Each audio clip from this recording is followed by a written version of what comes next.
우리 하나님께 감사와 영광의 박수 올려드리겠습니다.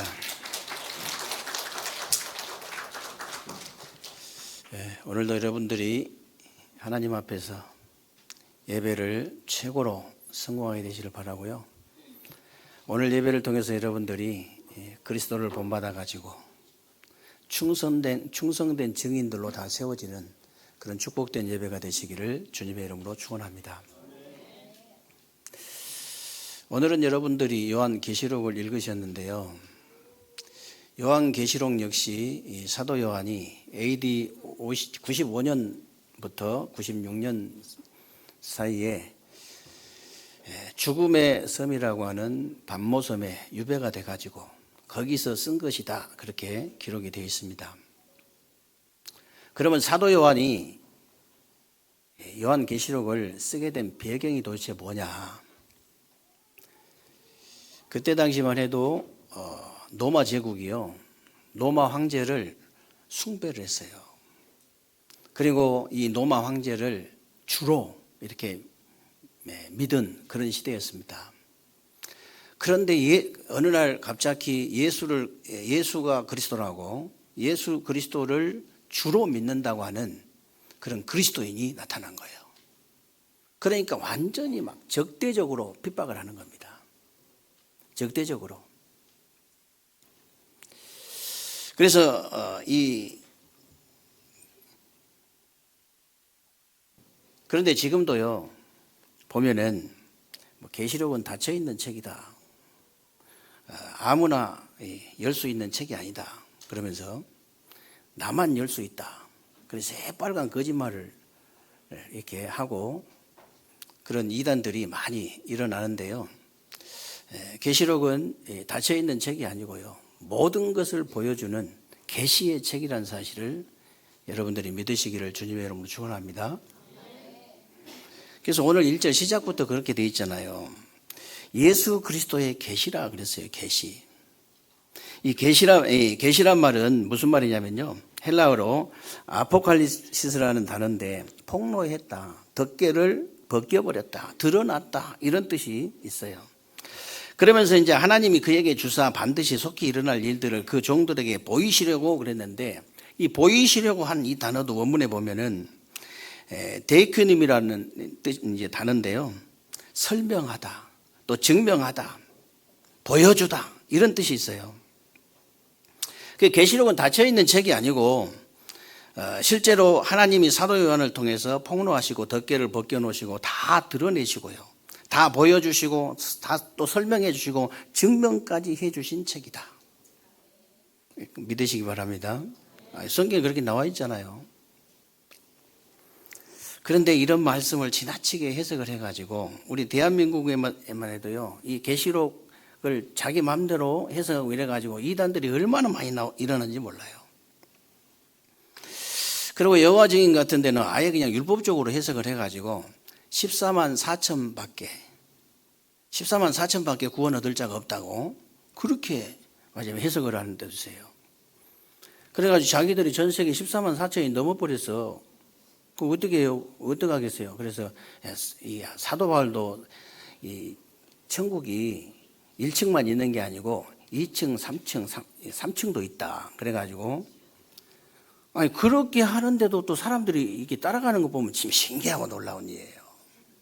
그렇게 해도 사람들이 엄청나게 따라가요. 그 영은 못 속이는 거예요, 영은.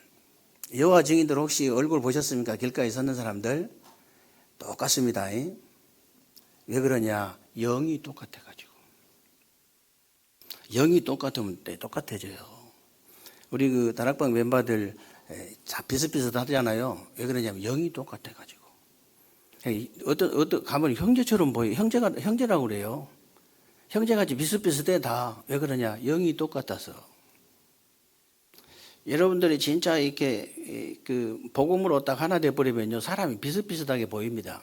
불신자들이 볼 때는요, 우리 목사님들 그때 가면 형제냐고 물어보는 경우도 있어요. 밥 먹으러 가면. 왜냐하면 영이 똑같아가지고 비슷비슷하거든. 어떤 분이 어떤 분한테, 부부한테 똑같이 닮았다고 하니까 내가 왜 닮았냐고 막 화를 내는 사람도 있더라고. 아니 좋은 거 서로 닮으면 좋은 거지 뭐 그렇게 화를 낼 필요는 없잖아요. 좋은 것이 서로 쏙 빼닮은 부부가 누구냐면 브리스가 부부예요. 좋은 것만. 나쁜 것만 쏙 빼닮은 부부가 아나니아 삽비라 부부예요. 부부지간에 좋은 것만 닮으면 돼.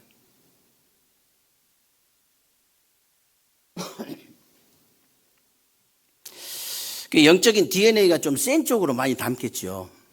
그래서 이게 여러분 늘 제가 조심하라고 영적인 건 전달되기 때문에 조심해라. 영적인 DNA가 세지도 못하면서 막 그냥 아무나 받아주고 그러면 안 돼요. 사정없이 내쳐버려도 영적인 것은. 그래야 이길 수 있어요.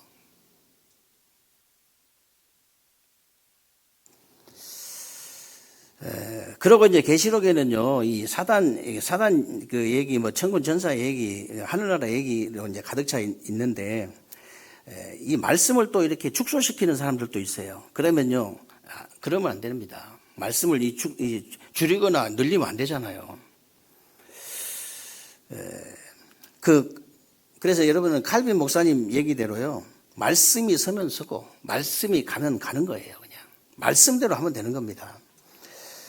그러나 여러분들이 이제 그 계시록에 이렇게 쓰여진 목적을 조금은 아셔야 되는데요. 그때 당시에 굉장한 핍박이 일어나고 사람들이 막 죽어나가고 막 사도 요한이 죽음의 섬, 이 반모섬으로 이렇게 반모섬에 유배를 갔는데 얼마나 무섭고 두렵겠습니까? 진짜 무섭고 두렵지요. 그래서 이제 하나님이 두려워하지 말라는 거예요. 조금만 기도하면서 기다리면 반드시 이기고 충성된 증인이 될 것이다. 이렇게 말씀을 하신 겁니다. 혹시 여러분에게 문제 있습니까? 여러분에게 혹시 문제 있으면요, 두려워하지 마시기 바랍니다. 조금만 여러분이 기도하고 기다리면요, 반드시 그리스도를 본받아가지고 충성된 증인이 될 줄로 믿으시기를 주님의 이름으로 축원합니다. 그 조금을 못 기다려요. 여러분 후대가요, 여러분 자신이 진짜 영안이 딱 열려가지고 이 앞으로 우리가 받아야 될 받을 축복이 딱 보인다면 어떻게 되겠습니까? 진짜 이 앞으로 받을 축복이 진짜 보이면요, 그거 받은 것하고 똑같잖아요. 내가 진짜 그걸 믿는다면, 저는 진짜 믿거든요. 자꾸 뭐 교회의 흐름 속에 있어라, 뭐 말씀의 흐름 속에 있어라, 뭐 자꾸 하는 얘기가 무슨 얘기인지 아세요? 어마어마한 축복이 보이기 때문에 그런 거예요. 어느 날 여러분 후대가 그렇게 싹 바뀌어버려요. 어느 날. 여러분 자신도 모르게 자신이 바뀌어 있어요, 그냥 어느 날. 그러면 충성된 증인이 도대체 뭐냐? 오늘 2절을 보니까 요한은 하나님의 말씀과 예수 그리스도의 증거 곧 자기가 본 것을 다 증언하였느니라 그랬는데요. 예수 그리스도를 증거했다, 이 말은 무슨 말이냐면 예수님이 그리스도의 직분을 십자가에서 감당하셨잖아요. 그래서 십자가를 증거하는 증인이 되는 것인데, 창세기 3장 15절을 보니까 여자의 후손이어서 뱀의 머리를 상하게 할 것이다 그랬는데 그대로 성취된 사건이에요. 십자가에서 그대로 성취된 사건. 그래서 십자가의 증인이 되라고 하니까 뭐 십자가 목걸이 달고 다니라 그 말이 아니고요. 얼마나 이 사단 마귀 악령 귀신이요, 십자가를 얼마나 무서우냐면요, 십자가만 보여도 그냥 도망가 버려요. 정말이에요. 이 십자가 사건이 얼마나 무서운 사건이든지, 아니 자기 머리를 박살 내버렸잖아요. 머리를, 지금 꽁지만 살아있지만은 머리를 완전히 박살 내버렸어요. 그러니까 보기만 해도, 듣기만 해도 무서운 거예요, 십자가는.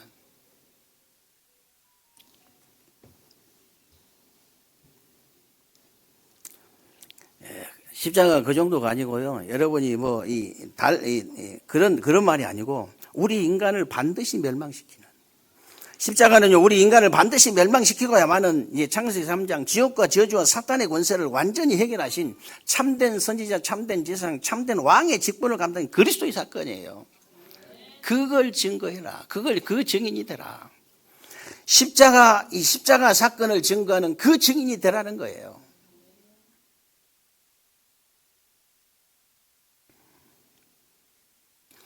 그래서 예수님이 십자가에 못 박히시는 그 순간에요. 히브리서 10장 19절로 20절에 보면요. 우리가 예수의 피를 힘입어서 성소에 들어갈 담력을 얻었다 그랬는데 구약 시대는 성소, 지성소가 있었습니다.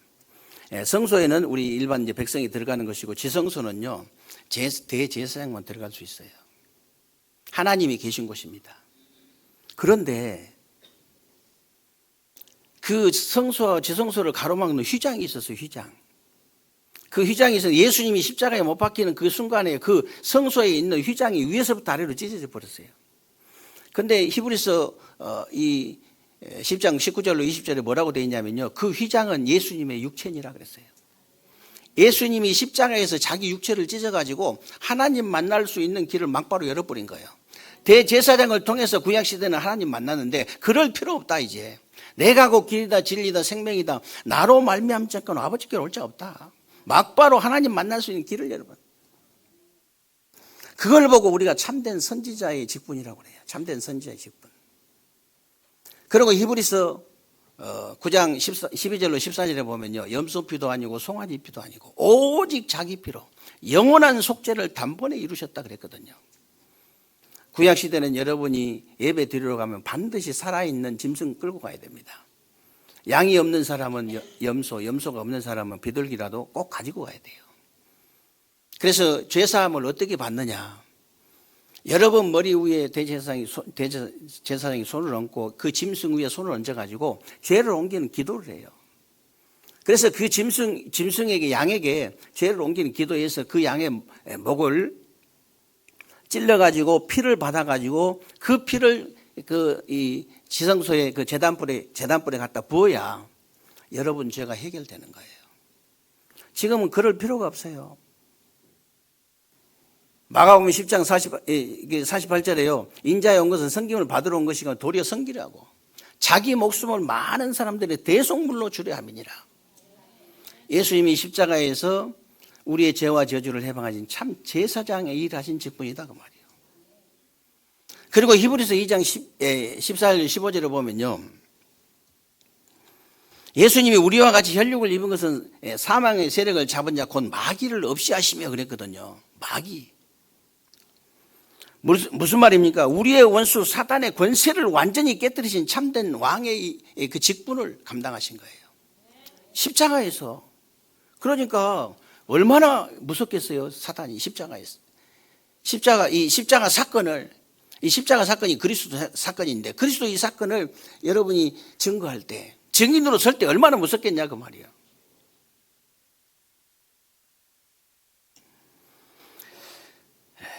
그래서 예수님이 요한복음 19장 30절에 보면요. 십자가에서 마지막 하신 말씀이 다 이루었답니다. 다 끝내버렸다. 다 이루었다. 다 이뤘다가 무슨 말씀입니까? 저와 여러분이 받아야 될 지옥과 저주와 사탄의 문제를 완전히 다 끝내버렸다 그 말이에요. 완전히 끝내버렸다. 여러분에게 여기에 대한 증인이 되라 그 말이에요. 여기에 대한 증인이 되라. 그래서 바울은요. 고린도서 1장 18절에 뭐라고 했습니까? 십자가의 도가 멸망하는 자들에게는 미련한 것이지만 구원은 우리에게는 하나님의 능력이 됨이라 그랬잖아요. 그러면서 바울은 갈라디아 6장 14절에도 그런 고백을 했습니다. 내게는 이제 우리 주 예수 그리스도의 십자가 외에는 결코 자랑할 게 없다 그랬어요. 여러분들도 예수 그리스도의 십자가 외에는 다른 증인 되지 마시기를 주님의 이름으로 축원합니다. 예수 그리스도의 십자가의 증인 되면 돼요. 하나님이 여러분을 얼마나 기뻐하시겠어요. 이것만 얘기하는데 만약에 여러분이요 정말로 여러분과 여러분 후대가 되어지는 그 캠프의 축복을 딱 한 번만 봐버리면요 일평생 다른 소리 안 합니다. 딱 한 번만 제대로 봐버리면 일평생 다른 소리 진짜 안 해요. 다른 소리가 나와지지 않습니다. 실제로 그래요. 만나면 계속 우리가 빛을 비추는 캠프 얘기밖에 안 해요. 만나면 저절로 그냥 그 얘기밖에 안 나와.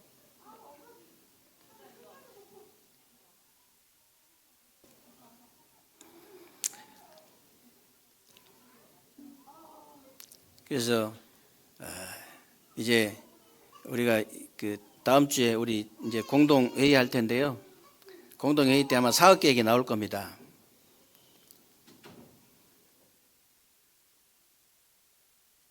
캠프 이해가 안 될 때는요, 사업 계획 뭐 쓸 게 없어. 봄에 한번 야유 예배 한번 드리고 가을에 한번 드리자 하면서 그 약속도 못 지켜 또. 그러면서 그거 적어놔. 그냥 적을 게 없어갖고 아마 이번에 그 사업 계획은 빽빽할 겁니다. 지교회 캠프 해야지, 전체 캠프 해야지. 신기하고 놀라운 일이 벌어질 거예요. 1년 내내. 1년 내내 이제 캠프 할 거거든요. 어째 이런 일이 다 벌어질까? 도저히 막 이게 참 안 될 것 같은 그런 일이 있으십니까? 그냥 캠프 속으로 들어가면 싹 해결돼 버립니다. 다 진짜예요. 싹 해결돼요. 일평생 해결, 고질적인 문제 있죠? 있잖아요. 가정 가문마다 다 있잖아요. 해결돼 버려요. 그 해결 안 돼도 해야 되는데 그냥 해결이 돼 버립니다. 그냥. 그리고 두 번째는 부활의 증인이 되라 그랬는데요. 여러분 정말로 이 충성된 증인이 다른 게 아니고 십자가의 증인이에요. 가장 충성된 증인이 뭐냐? 부활의 증인입니다. 오늘 5절에 보니까 또 충성된 증인으로 이제 죽은 자들 가운데서 먼저 나시고 땅의 임금들의 머리가 되신 예수 그리스도다 그랬는데, 사탄 마귀라는 놈은 예수님을 십자가에 못 박혀 죽이면요 자기가 승리할 줄 알았는데, 예수님은 십자가에서 사단의 머리를 박살내시고 사망 권세를 완전히 깨뜨리시고 부활하셨잖아요. 3일 만에. 믿습니까?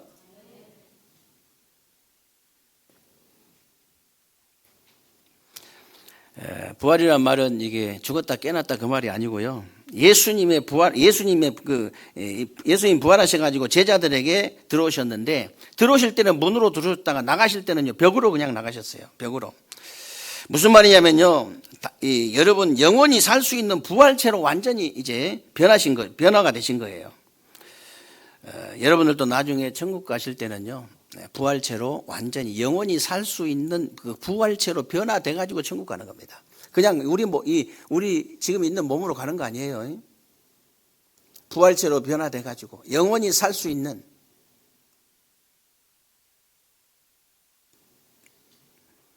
그래서 여러분 인생에요 그리스도의 십자가 사건이 내 것으로 딱 사실화가 되어져야 됩니다. 그리고 여러분 인생에 그리스도의 부활 사건이 내 것으로 개인화가 딱 되어져야 내 안에 그리스도께서 성령으로 역사하시는 거예요. 그래서 불신자들은 예수님 부활하시고 어디 가셨냐고 물어봐요. 어디 계시냐고. 예수님은 부활하셔가지고 어디 가셨습니까? 예수님이 부활하셔가지고 우리 안에 지금 성령으로 내주하시고 함께 하시고 역사하신 줄로 믿으시기 바랍니다. 실제로 믿으셔야 돼요. 하나님의 은혜로 믿어져 버려야 됩니다. 그래서 여러분이 어디로 가든지요 사도행전 1장 8절 언약을 딱 붙잡고 성령 충만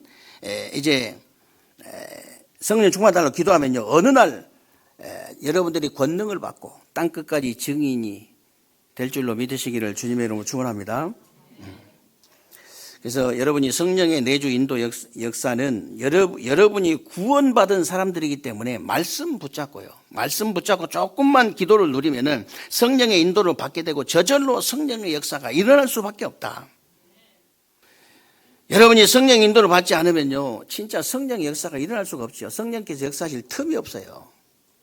그래서 에베소 4장 30절에는 성령을 근심케 하지 마라. 너무 빨리 가버려. 그리고 이 데살로니가전서 5장 19절에 뭐라고 되어 있습니까? 성령을 소멸하지 말라. 너무 늦게 가. 성령 인도를, 여러분 성령 인도 받는 건 말씀 인도 받는 겁니다. 말씀 속에 있는 거예요. 말씀 따라가는 거예요. 그냥 성령 인도 받는 게 어려운 거 하나도 없어요.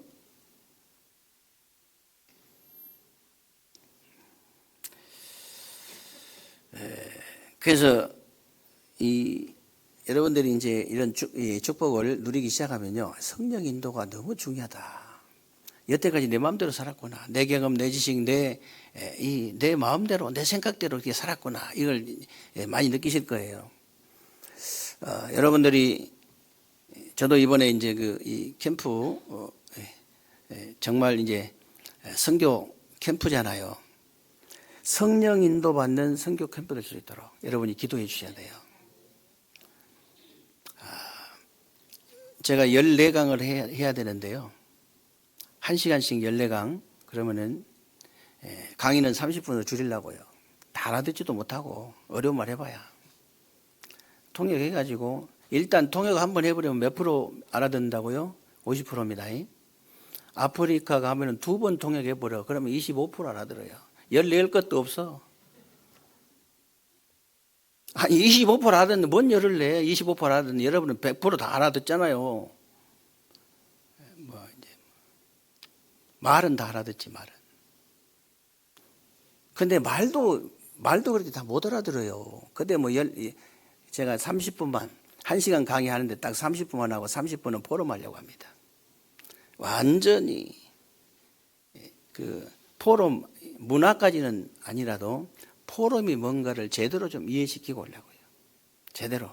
하필이면 전도학이에요. 제가 과목이 전도학이기 때문에 말로 전도되는 게 아니다. 이게 지금 캠프를 해야 돼. 캠프를 5가지 기초 가르친다고 될 일이 아니에요. 시방. 그래서 캠프 좀 이해시키고 오려고요. 캠프 좀.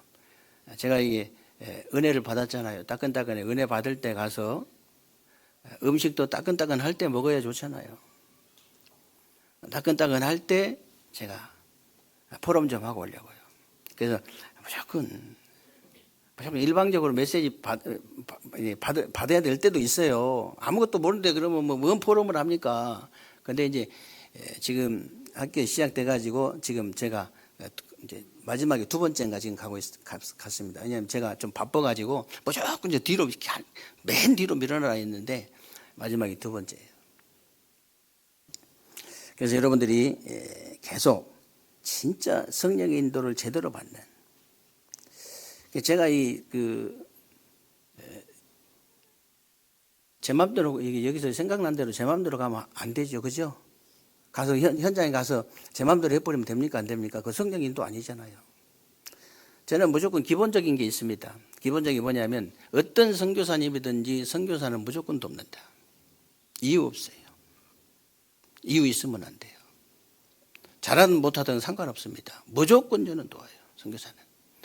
어떤 바보 같은 목사는요, 선교사님 그 집이 너무나 막 이렇게 좋다고 시험에 들어가지고, 아니 선교사님이 집이 좋아야지 그러면 좋아야 돼요. 저기 막 이상하게 뭐 이렇게 기어 들어가는 오두막집 같아가지고 거기 들어가가지고 거기 나왔다 들어갔다 빈티가 저쪽 꾸정물이 질질 흐르고 빈티가 나가 이래가지고 뭔 선교를 하겠어요. 저는 원래 지금은 좀 낫습니다. 원래 새빵살이 많이 했어요. 저는 새빵살이 할 때도 가면요 선교사는 무조건 대골 같은 집이어야 된다. 왜 그러냐? 선교 때문에. 그래서 무슨 힘이 있어가지고 선교하겠어요. 저 오두막집에 들어갔다 기어 나와가지고 꾸정물 질질 흐르는데 뭔 말이 입에 나오지도 않아요. 우리 같은 사람 말 나오지도 않아요. 쳐다보면 은혜가 될 정도가 돼야지. 그럼 바보 멍충이 같은 목사도 있어요. 그 시험도 뭔 시험? 무조건 선교사는 이유 없습니다. 저는 무조건 돕습니다. 무조건. 그게 다 진짜 좋아해요. 현장에 가면. 왜냐하면 무조건 오케이니까요. 무조건. 그리고 무조건 성도님들은요. 제가 이 선교사 우리 성도님들은 무조건 도와주는 게 하나님 앞에 설 수 있도록 도와줍니다. 하나님 앞에 서서 하나님이 주시는 은혜와 응답과 축복을 받을 수 있도록. 제가 받아보니까 그것밖에 없어요. 사람 앞에 서가지고 사람 말 듣고 사람 인도받고 사람으로 충만해가지고는 절대로 큰일 나요. 큰일 나. 그렇게 여러분들이 혹시 가르친 사람 있으면요. 당장 바꾸시기 바랍니다. 바꿔야 돼요. 이 사람이 하나님 앞에 설 수 있도록. 정말로 하나님이 주시는 은혜를 제대로 받을 수 있도록. 하나님이 주신 응답과 축복을 제대로 받을 수 있도록. 그것밖에 없잖아요. 그럼 어떻게 됩니까? 만약에요, 그 사람이 하나님 앞에 서가지고 하나님 주신 은혜, 응답, 축복을 진짜 받아버리면요, 그게 바로요, 본인한테도 유익되고, 교회에도 유익되고, 세계복음화에 유익이 돼요. 그러나 반대로 되면요, 본인한테 유익 없습니다. 결국은 유익 없어요. 교회 유익 안 돼요. 세계 복음화 전혀 유익 안 돼요.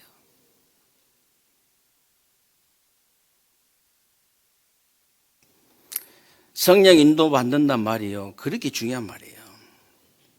그리고 오늘 마지막으로 7절에 보니까요. 볼지어다 그가 구름을 타고 오시리라. 각 사람의 눈이 그를 보겠고 그를 찌른 자들도 볼 것이요. 땅에 있는 모든 족속이 그로 말미암아 애곡할 것이다 그랬는데, 여러분들이 신앙 생활을 그리스도의 재림의 날 여기에 맞춰서 하는 것이 가장 좋은 것이다. 가장 좋은 거예요. 아니, 기독교인이 돼가지고 그리스도인이 돼가지고 자기가 지금 자기 인생 시간표가 어딘지도 모르고 천년만년 산 것처럼 사면은 그거는 영 어두운 것이에요. 영 어두운 거예요, 그게.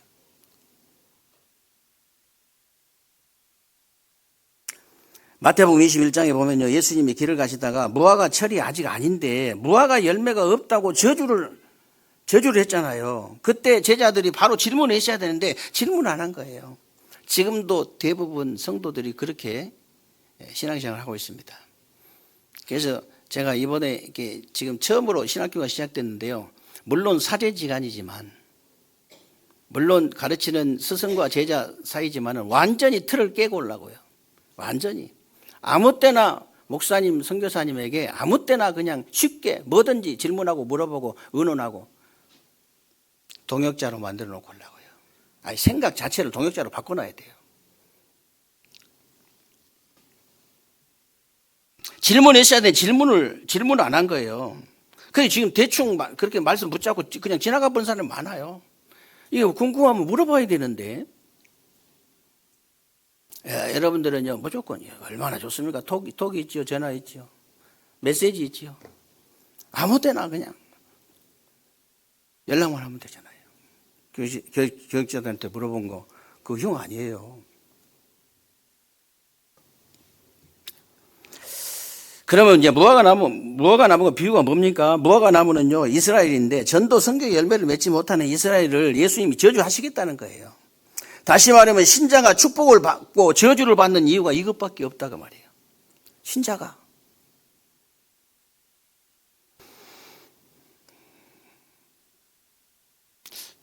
복음이 그렇게 확실하지 않는데도 이 전도 선교에 대한 가슴이 이게 있는 이런 사람들은요, 하나님이 축복을 많이 하셨어요. 실제로. 거기다가 복음까지 확실한 사람이 만약에 거기 이 중심이 그렇다면 어떻게 되겠습니까? 하나님이 어떤 축복을 하시겠냐고 말이에요. 그래서 여러분들이 이제 전도 선교 응답을 받으려고 하면요, 세 가지 종말부터 하셔야 되는데, 아무리 큰 소리 친 사람도 개인 종말은 반드시 오게 돼 있습니다. 개인 종말 오게 돼 있어요.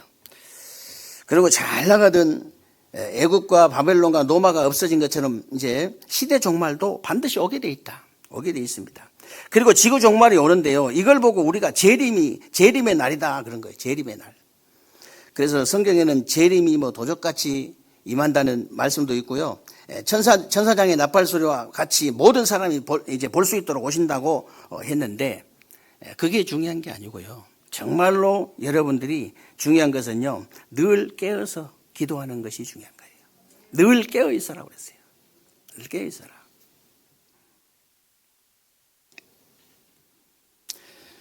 그래서 마태복음 24장에도 보면요, 난리와 난리 소문을 듣겠으나 상가 두려워하지 마라. 아직 끝이 아니니라. 민족이 민족을, 나라가 나라를 대적하여 일어나겠고 처처에 기근과 지진이 있으리니 너희가 내 이름 때문에 모든 사람에게 미움을 받고 거짓 선지자가 많이 일어나서 사람들을 미혹하고 불법이 성함으로 사랑이 식어질 것이다 그랬어요. 그러나 끝까지 견디는 자는 구원을 얻으리라 그러면서 이 천국 복음이 모든 민족에게 증거되기 위하여 온 세상에 전파되리니 그제야 끝이 올 것이다.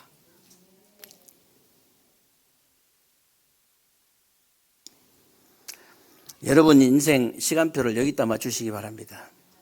여기다 맞추셔야 돼요. 그리고 여러분의 남은 인생 스케줄은요, 전도 캠프 스케줄에 맞추셔야 됩니다. 아까 말씀드린 대로요, 1년제 스케줄이 쭉 이렇게 나올 텐데요, 여러분들이 거기에 여러분 인생 스케줄을 딱 맞춰 놓으세요. 그러면요, 응답이 안 와도 그렇게 해야 되는데 응답만 오는 것이 아니고 어느 날 열려버립니다. 일단 눈이 열려버려야 되거든요. 여러분 자녀가 눈이 열려버려야 돼요. 이놈이 중학교 다니는데, 이놈이 고등학교 다니는데, 이놈이 대학교 다니는데 이 캠프에 눈이 열려버려도 어떻게 되겠습니까? 어떻게 되겠어요?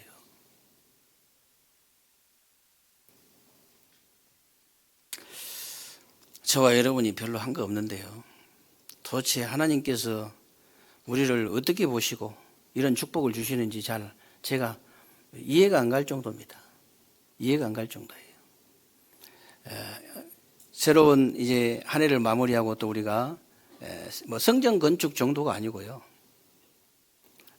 정말 저와 여러분이 이 축복 속으로 들어간다면 하나님은 이 정도가 아니고 이 대전과 세종 지역을 완전히 살려내는 120연장, 120지교회 또 120망대가 세워지고 3천 제자 운동이 확실하게 일어나게 될 줄로 믿습니다. 이 응답과 축복을 실제로 누리는 그런 새로운 주간 되시기를 주님의 이름으로 축원합니다. 살아계신 하나님 감사를 드립니다. 우리 하나님께서 오늘 또 귀하고 복된 날 주시고 새로운 주간에 우리 삶 속에 그대로 성취되어질 언약의 말씀 붙잡을 수 있도록 은혜 주신 것을 감사합니다. 새로운 주간 우리 세계교회 모든 성도님들 하나님 축복하시되 정말 십자가의 증인, 부활의 증인, 재림의 증인이 되어서 그리스도를 본받아 충성된 증인들이 다 되어지는 귀한 주간이 될 수 있도록 하나님께서 은혜를 베풀어 주옵소서. 우리 주 예수 그리스도의 이름으로 기도하옵나이다. 아멘.